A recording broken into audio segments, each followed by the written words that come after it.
Imaginemos por un momento poder actualizar el hardware del cerebro, con la misma facilidad con la que actualizamos el sistema operativo de un teléfono inteligente. Claro, pero sin ningún tipo de chip implantado. Exacto. No estamos hablando de ciencia ficción, sino de un proceso biológico que literalmente reescribe las redes neuronales. Es fascinante. Hoy iniciamos esta inmersión profunda enfocados precisamente en desentrañar cómo funciona esa mecánica. Vamos a sumergirnos de lleno en la segunda parte del libro Aprendiendo Inteligencia. Del profesor Pierluigi Piazzi. Así es. Y lo que hace que este material sea tan cautivador para quienes nos escuchan, es que no es una teoría abstracta, es un manual de instrucciones. Literalmente. ¿Sí? Con 5 pasos prácticos para acelerar los impulsos neuronales y, en pocas palabras, volverse más inteligente. Es un enfoque radicalmente pragmático, la verdad. Piazzi combina décadas de experiencia frente a las aulas con principios muy sólidos de neurociencia. Ajá. Y propone un cambio de paradigma que desafía muchísimo de lo que el sistema educativo tradicional nos ha enseñado. Totalmente. Para establecer una base, él utiliza una analogía cibernética que resulta súper útil. A ver, compara la mente humana con una computadora. O sea, divide la capacidad de almacenamiento. Exactamente, en 2 componentes principales. Primero, tenemos una especie de memoria RAM, digamos, que es estrictamente provisional. Como el espacio cognitivo a corto plazo. Sí, donde retenemos información rápida, como cuando alguien dicta un código de seguridad, ¿no? Y lo mantenemos en la mente por unos segundos. Claro, hasta que lo anotas y se te olvida. Tal cual. El factor crítico aquí es que esta memoria RAM biológica se borra sistemáticamente durante el sueño. O sea, si dejamos la información flotando ahí, en esa memoria temporal, va directo a la basura metabólica en el momento en que cerramos los ojos por la noche. Así es.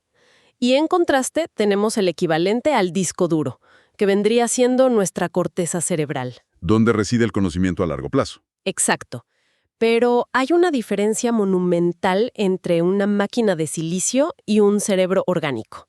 En una computadora, guardar un archivo solo cambia el estado lógico de los transistores. Ajá. Pero en el cerebro humano, transferir información de la RAM a la corteza cerebral exige una alteración física. Estamos hablando de neuroplasticidad real, ¿verdad? Sí, crear nuevas sinapsis, deshacer otras y engrosar físicamente las vías de comunicación entre neuronas. Es como musculación mental. Exactamente. La premisa central de Piaget es que la inteligencia no es algo que simplemente se tiene de nacimiento, sino algo que se construye al dominar este proceso de guardado permanente. Bueno, vamos a desglosar esto. Porque entender la mecánica es una cosa, pero aplicarla en la vida diaria es donde reside el verdadero valor para nuestra audiencia. Totalmente de acuerdo. Piaget estructura esta transformación en 5 pasos. Y el primero de ellos es sorprendentemente fundacional. Él lo llama creer. Creer, sí. Y no se refiere a un pensamiento mágico o, no sé, a repetir afirmaciones de motivación frente al espejo. Para nada. Sino aceptar intelectualmente que cualquier persona con un cerebro neurológicamente sano tiene la capacidad física de aumentar su inteligencia. Lo fascinante aquí es cómo esta idea choca frontalmente con siglos de determinismo educativo. Uf, sí. Durante muchísimo tiempo, impulsados en parte por, digamos, los test estandarizados, se popularizó el mito de que la inteligencia era una característica estática. Como la estatura o el color de los ojos. Exacto. Piazzi desmantela esa noción argumentando que la inteligencia es dinámica. Ya la neurociencia moderna respalda esta idea de plasticidad cerebral. Claro. Al aceptar nuestras propias fallas mentales y al creer que el cerebro es maleable, estamos dando el primer paso necesario para no autosabotear el esfuerzo que requiere toda esta reconfiguración. Y fíjate que para ilustrar la magnitud de esta maquinaria que tenemos en la cabeza, Piazzi menciona un experimento que realmente pone las cosas en perspectiva. ¿El de la simulación, no? Sí. Investigadores de IBM y la Universidad de Nevada intentaron simular computacionalmente el funcionamiento de apenas la mitad del cerebro de un ratón. Medio cerebro de roedor. Medio cerebro. Y para lograrlo tuvieron que usar una supercomputadora, la Blue Gene L, que en ese momento tenía más de 4,000 microprocesadores trabajando en paralelo. Es increíble. Si se necesita todo ese poder de procesamiento masivo solo para imitar la mitad de la actividad sináptica de un ratón, o sea, la capacidad latente del cerebro humano es algo que roza lo incomprensible. Es un contraste brutal entre la tecnología lineal y la biología paralela. Ajá. Las computadoras procesan secuencias a velocidades vertiginosas, sí, pero el cerebro humano procesa millones de señales simultáneas en una red tridimensional. Que además se reescribe a sí misma, ¿no? Exacto, basándose en la experiencia.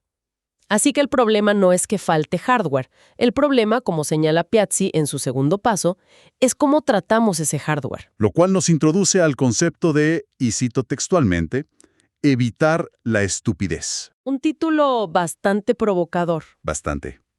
Y este segundo paso es donde empieza a pisar callos, porque ataca directamente los hábitos de la vida moderna. Sí, no se guarda nada. El argumento es que no basta con intentar construir nuevas conexiones neuronales si al mismo tiempo estamos adoptando prácticas que activamente las atrofian. Y es muy específico respecto a qué tipo de tecnologías pasivas están causando este daño. Se apoya en observaciones psiquiátricas bastante contundentes aquí.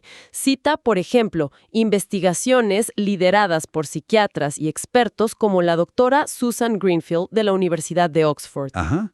¿Y qué dicen exactamente esos estudios? Sugieren que el consumo desmedido de Internet y redes sociales altera la forma en que el cerebro procesa la información, porque estamos hablando de estímulos rápidos, fragmentados y carentes de profundidad. Piazzi menciona un dato alarmante extraído de esas fuentes. Sí. Que el uso compulsivo de estas plataformas digitales en los jóvenes puede provocar una caída en el coeficiente intelectual que, según las investigaciones que él cita, duplica la atribuida al consumo crónico de marihuana. Es una afirmación fuertísima del autor.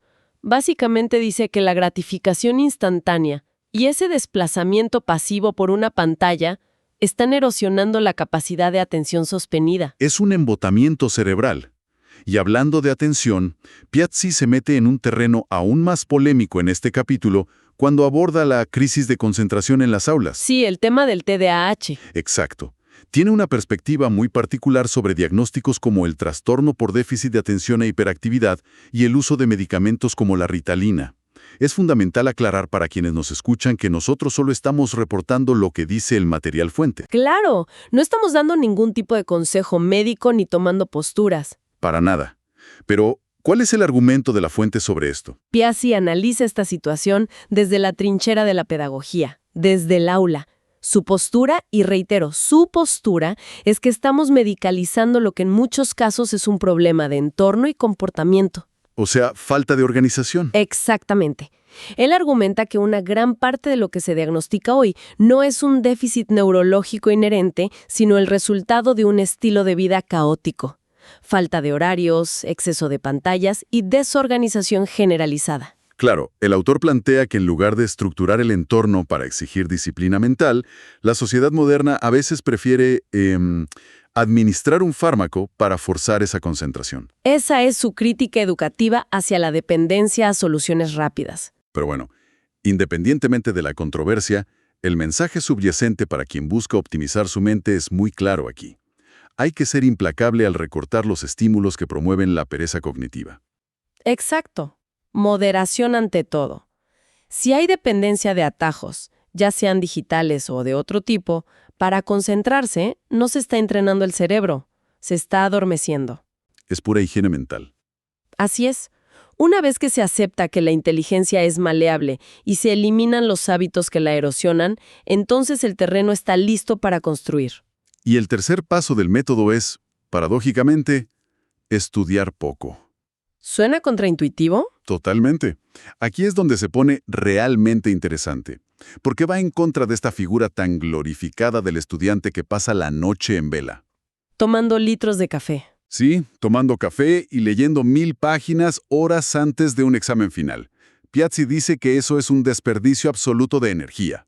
¿Lo es? La regla de oro, según él, no es estudiar 10 horas un solo día, sino estudiar una cantidad moderada, un poco, pero hacerlo todos los días, inexcusablemente. Y la razón de esto nos devuelve a la biología del sueño que mencionamos al inicio. La memoria RAM. Exacto.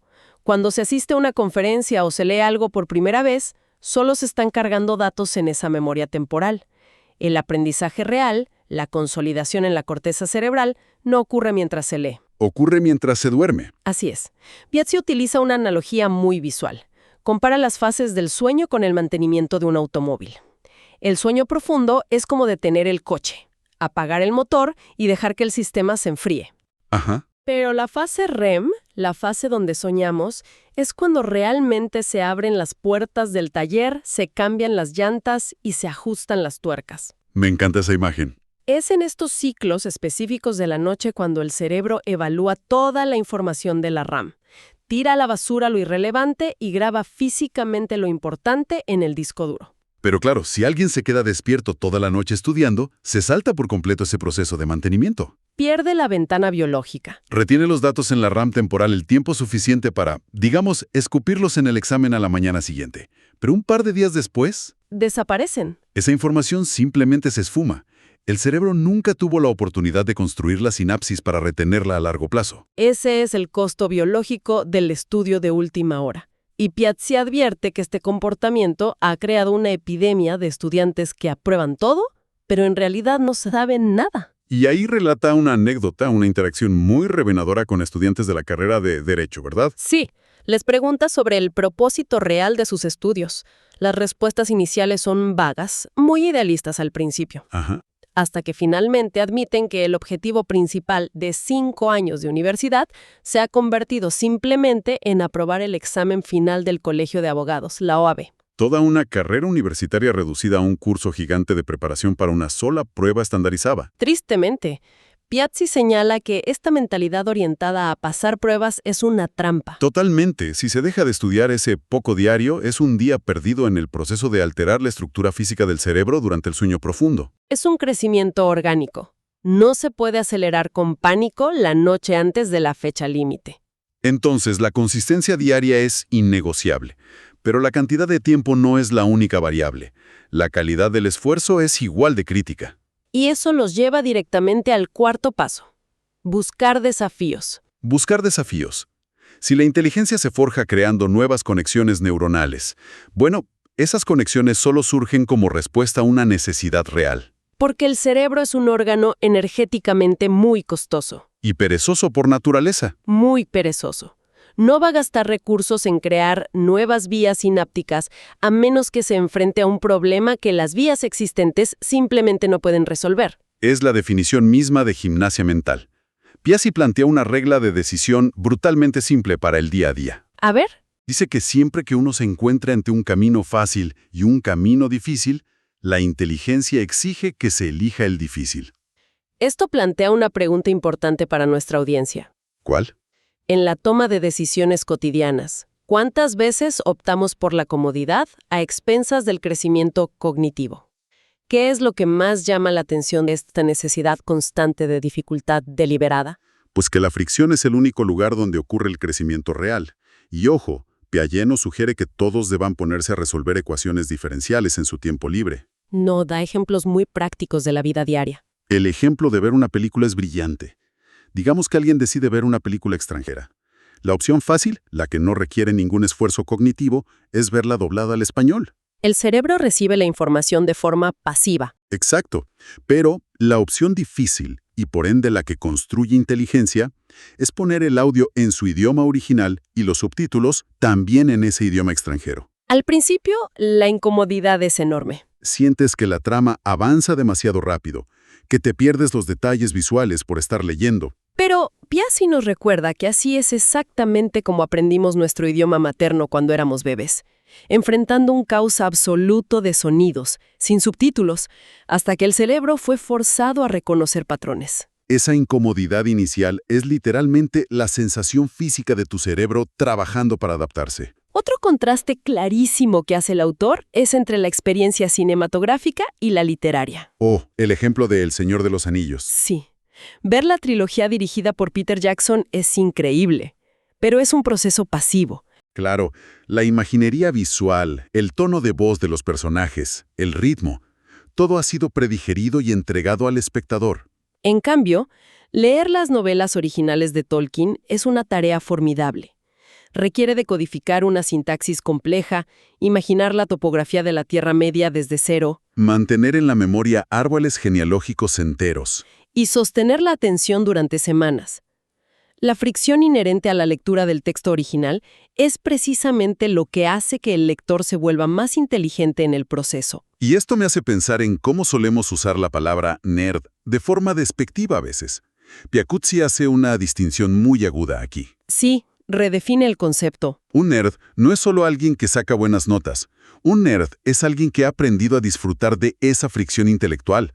Es alguien que busca la dificultad porque entiende que el esfuerzo activo expande la capacidad del cerebro. Lo cual sirve de puente perfecto hacia el quinto y definitivo paso de su metodología. El paso final. Leer mucho. Leer mucho.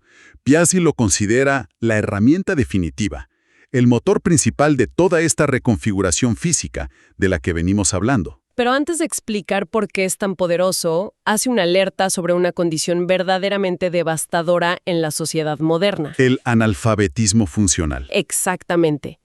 Y define al analfabeto funcional no como alguien que no conoce el alfabeto, sino como alguien que puede mirar una página, transformar las letras en sonidos dentro de su cabeza, pero que es totalmente incapaz de ensamblar esos sonidos para extraer ideas complejas. Pueden leer las palabras en voz alta, pero no comprenden el mensaje. Para ilustrar la gravedad de este déficit, utiliza una imagen bastante dura. A ver. Imagina a una persona pidiendo limosna con un cartel que dice sordo-mudo. Cuando alguien le entrega una moneda, esta persona intenta articular un agradecimiento, pero solo logra emitir sonidos incomprensibles. Ajá. La dura realidad es que en muchos casos, esta persona no nació muda porque tuviera un defecto en las cuerdas vocales. Es muda porque nació sorda. Claro. Al estar privado del canal de entrada de información durante los años críticos de desarrollo, el canal de salida nunca tuvo material con el cual trabajar para desarrollarse. Wow. Es una analogía escalofriante si la aplicamos al intelecto de una persona. Totalmente. Si alguien no lee, si no somete a su cerebro al canal de entrada de información más denso y complejo que existe, sus canales de salida estarán severamente atrofiados. Su capacidad para debatir, para escribir un ensayo estructurado, para articular pensamientos profundos. Simplemente no hay materia prima en la corteza cerebral para generar ideas articuladas. Si conectamos esto con el panorama más amplio del potencial humano, entendemos por qué la lectura es el catalizador de lo que Piazzi describe como un efecto de bola de nieve cognitivo. ¿Un efecto bola de nieve? Sí, porque el progreso no es lineal, es exponencial. Funciona a través de un mecanismo de retroalimentación positiva. A mayor lectura, más vocabulario. Exacto. Cuanto más se lee, más robusto se vuelve el vocabulario. Y un vocabulario más amplio permite decodificar conceptos abstractos con mayor facilidad. Lo que agudiza la capacidad de razonamiento. Y supongo que el subproducto inmediato de esta fluidez es que la velocidad de lectura aumenta drásticamente. Así es.